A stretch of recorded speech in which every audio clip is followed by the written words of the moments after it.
Hello and welcome to Forex Academy. My name is Philip and today's presentation will be about the Federal Reserve Bank, also known as the Fed.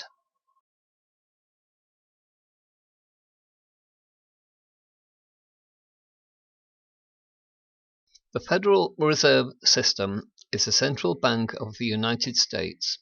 It develops five main functions to promote an efficient operation of the economy of the United States and thus achieve a better welfare of the public in general. The five main functions are: Number 1. Control the monetary policy of the country. The objective of the monetary policy is to promote the maximum employment, stable prices, and moderate interest rates in the United States economy. Number 2. Promote the stability of the financial system. It seeks to minimize and contain the systematic risk through the activity of monitoring local and foreign financial activity. Number 3. Promote the safety and soundness of individual financial institutions. Monitor the activity of each bank individually to analyze its impact on the banking system as a whole. Number 4. Promote the security and efficiency of the payment and settlement system. It does this through services to the banking industry and US government that facilitate transactions and payments in US dollars. Number 5. Promote consumer protection and community development. This is done through consumer-centered monitoring and review, research and analysis of emerging consumer issues and trends, community economic development activities, and administration of consumer laws and regulations. The structure of the central bank is decentralized, so the Federal Reserve is divided into 12 districts. The boundaries of each district were based on the commercial regions that existed in 1913, although other economic variables are considered as well. Each district of the central bank does not necessarily coincide with the geographical lines of each state. In addition, each district is identified by a number, which makes it easier to identify which district is being analyzed in the bank's reports. In the following graph, you can see the 12 districts of the banks of the Reserve. The 12 districts of the Federal Reserve operate independently, but under the supervision of the Board of Governors of the Reserve. In principle, it was determined that each district will work independently and make its own monetary policy decisions separately. But when the national economy became more complex and more integrated, the districts had to cooperate with each other and coordinate their policies. In 1935, the Federal Open Market Committee, or FOMC for short, was created, showing a unification of the concepts of each district. In the mid-1980s, the Federal Reserve centralized and consolidated its financial services, as well as creating support channels between the different districts. Reserve banks have become more efficient through the conclusion of service agreements within the system that assign responsibilities for services and functions of national scope between each of the 12 banks. The Board of Governors is a federal government agency that reports directly to Congress. It provides general guidance to the system and oversees the 12 reserve banks. Within the system, there are certain responsibilities that are shared between the banks and branches of the Federal Reserve and the Board of Governors in Washington, D.C. The members of this board are set by the President of the United States with the consent of the Senate. While the Federal Reserve has frequent communication with the executive branch and congressional officials, its decisions are made independently. The Federal Reserve has its own advisory committee that helps in making decisions, but one of the most important committees is the one that advises them on issues of agriculture, small businesses, and labor market issues. The Board of Governors requests committee reports twice a year to assess the state of the economy and national sectors. All board members serve on the Federal Open Market Committee, also known as the FOMC, which is a body within the Federal Reserve that establishes monetary policy. Each member of the Board of Governors is appointed for a period of 14 years. The terms are staggered so that the term expires on January 31st of each year. After completing a full 14-year term, a board member cannot be reappointed. The President and Vice President of the Board are also appointed by the President of the United States and confirmed by the Senate, but they only serve for a term of 4 years, although they can be re-elected for another 4 years. Nominees for these positions must already be members of the Board or must be appointed simultaneously to the Board. The Board oversees the operations of the 12 reserve banks and shares the responsibility of supervising and regulating certain institutions and financial activities. The Board also provides general guidance, direction, and supervision when reserve banks provide loans to deposit institutions, and when reserve banks provide financial services to depository institutions and the federal government. As part of the surveillance, the Board evaluates and approves the budgets of each reserve bank. It also ensures that the concerns of consumers are heard by the central bank to respond to their needs. The 12 central banks and their 24 branches are the operating arms of the Federal Reserve System. Each reserve bank operates within its particular geographic area or district. Each reserve bank collects data and other information about the business and the needs of the community in each district. Then that information is compiled by the FOMC so that the Board acts based on these studies. The FOMC consists of 12 voting members. 7 are members of the Board of Governors, 1 is the President of the New York Federal Reserve, and 4 of the remaining 11 districts presidents who rotate this position annually. All 12 presidents of the banks in the districts attend the meetings they have with the FOMC and participate in the discussion about the state of the economy and what are the steps to follow. Only the presidents who are members of the committee at that time of the meeting can vote in monetary policy decisions.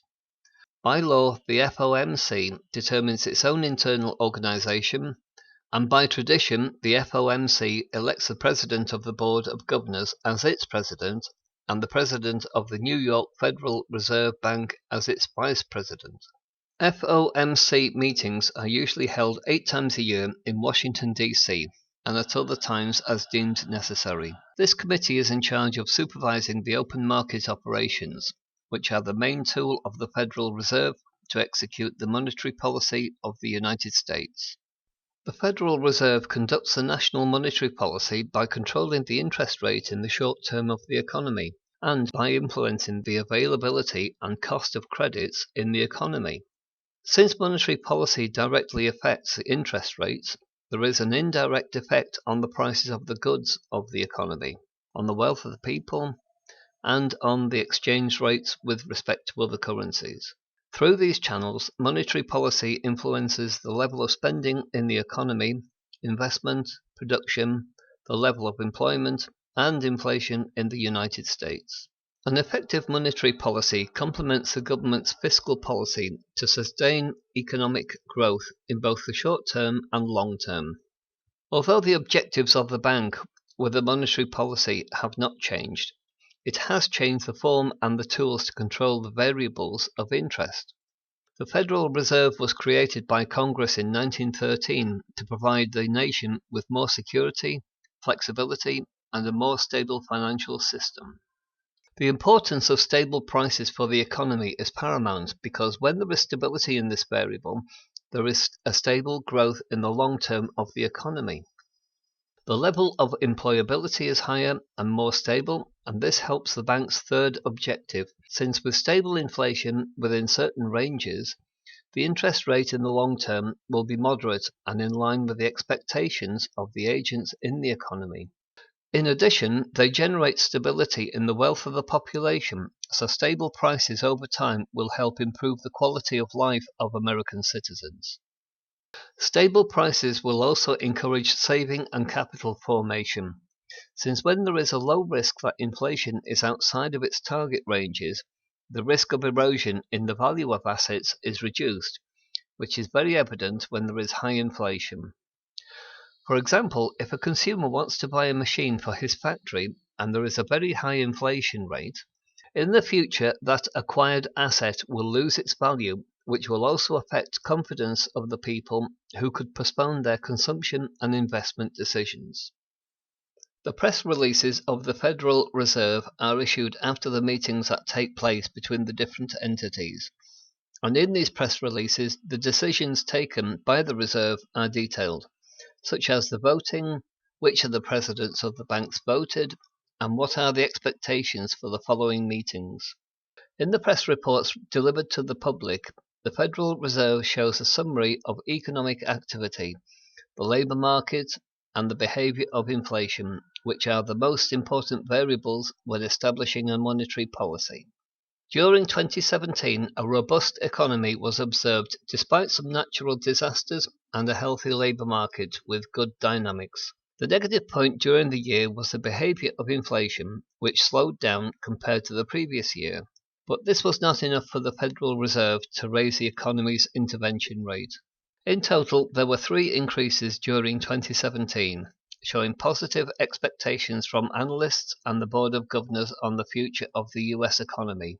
In addition, since October, the normalization program has started in the balance sheet of the Federal Reserve, which means that the Reserve will get rid of several assets that it has in its balance sheet, which will take liquidity out of the market after applying this accommodative policy to recover the economy of the crisis of 2007. Comments are recorded as minutes in these meetings about the main variables of the US economy. These are made by analysts, presidents of federal banks, and other agents. The summary of these minutes is published after the meetings held by the Federal Reserve and is of great importance for economic analysts and investors. The importance of the minutes is that they provide additional details to those presented in other reports issued by the central bank itself, so they can be used to see how the voting went in the meetings within the committee members and what are the concerns of the members of the economy and how are the economic projections for the current year and the following ones. In the minutes there are figures on the projections and the state of the economy, so for investors it is important when the minutes are released to the public. For real gross domestic product, a positive trend was also observed in the second half of 2017. Personal consumer expenditure, or PCE for short, measured annually fell by 2% in October and was lower than in 2016. Total non-farm payroll employment increase in October and November showing a rebound in payrolls from the months of July and September, where there were several hurricanes that affected economic activity. The national unemployment rate went down to 4.1% in October, and November remained at that same level, showing the positive behaviour of the labour market, and in general for all ethnic groups and classes of people, unemployment rates similar to those observed before the 2008 crisis.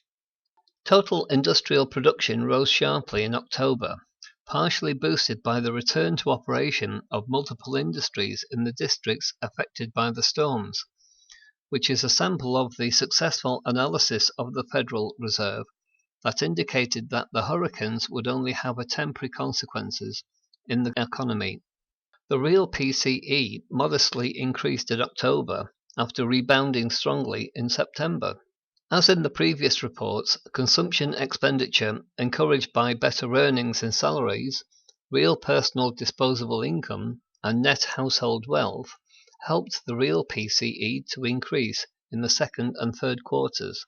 The consumer sentiment measured in various surveys showed the optimism that was persisted in the market. A variable that began to rebound strongly was real estate residential investment in the fourth quarter, after having performed poorly in the previous 2 quarters.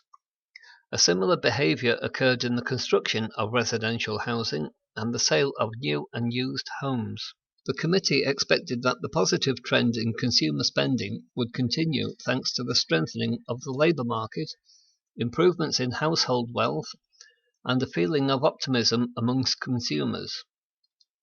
Even they also expected that the cuts in taxes on people would further incentivize consumer spending, but also analysts agreed that the effect of the tax reform was discounted a few months ago, so the consumption had grown, thinking that the reform would be tested without complications. The minutes are able to find a much deeper comments not only from the members of the FOMC committee, but also from other bank entities and comments on surveys conducted in the market. 2017 showed in general a strong labour market in terms of job creation and wages, although wages did not show the same strength as the rate of job creation. The economy performed well despite major natural disasters such as Hurricane Harvey, and these natural disasters helped inflation to accelerate, mainly due to higher fuel prices, which helped inflation to be close to the target figure. Throughout the year, there were 3 rate increases, which added to normalization in the balance sheet of the bank. But there were some votes against in the meetings of the Reserve because inflation did not show the expected signals as at the beginning of 2017. In the course of 2017, projections of the Federal Reserve almost did not change due to the good performance of the labour market, showing good figures in the creation of jobs, added to a modest but solid economic growth throughout the year. This article will present the projections that the Federal Reserve had for 2017 and for the following years, and how some of these were modified during the meetings. The committee was aware that the results of the third quarter were going to show a slight deceleration due to natural disasters occurring mid-year. But after the third quarter, a rebound in economic activity was expected after the resumption of activities of industries in the affected districts. In August, the unemployment rate was 4.4%. Core inflation, excluding volatile goods such as food and energy categories, was low and far from showing signs of complying with the inflation rate of the committee. At the December meeting, the FOMC decided to raise the interest rate up to 1.5%. The decision was made after seeing a very good second and third quarter of the economy, in contrast to a first quarter where the activity was slow. Household spending, business investment, and exports were important aspects for economic activity to have this positive behaviour. The committee was expecting the tax cuts to encourage economic activity in the future, but the magnitude and exact timing of the macroeconomic effects of the tax reform was not clear. Since the financial crisis of 2007, central banks began to acquire many assets to provide liquidity to the market and overcome the crisis. Currently, the central banks have shown their intentions to start the normalization of their balance sheets because they have inflated to a great extent. In the quarterly reports of the Federal Reserve balance sheet, it is possible to appreciate the composition of the assets, obligations, capital, and financial information of the Federal Reserve.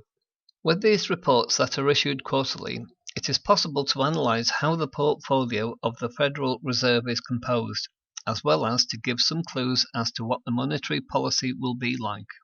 It is important to remember that for the Federal Reserve, the main monetary policy tool is the interest rate of the federal funds, and as a secondary tool, the modification in their assets that are reported in the balance sheet. The normalization of assets has been expected since 2014, because according to some studies, this is the second highest amount of assets in the balance of all time. At the FOMC meeting in November, it was decided to raise the federal funds rate up to 1.5%, so a rise in interest rates on loans is expected. Given this measure, in addition to normalization, this large balance sheet has also maintained the low rates in the medium and long term. The Federal Reserve differs from other central banks since its objective is not only to maintain stable prices, it is also important to sustain good economic growth so that there is job creation and the interest rate is stable over time. With regard to the normalization of the balance sheet, the Federal Reserve has been one of the first banks that has declared their intention to begin a gradual decrease in their assets, since, according to them, the objective of the policy was met. In addition to normalization, there have been increases in the interest rate, which show a change in monetary policy, due to the good performance of the economy, especially in 2017. It is expected that by 2018 there will be at least 3 rate hikes, although there could be more if inflation shows a more bullish behavior than expected. We hope you enjoyed our course. Thank you for your interest, and we'll see you next time at Forex Academy.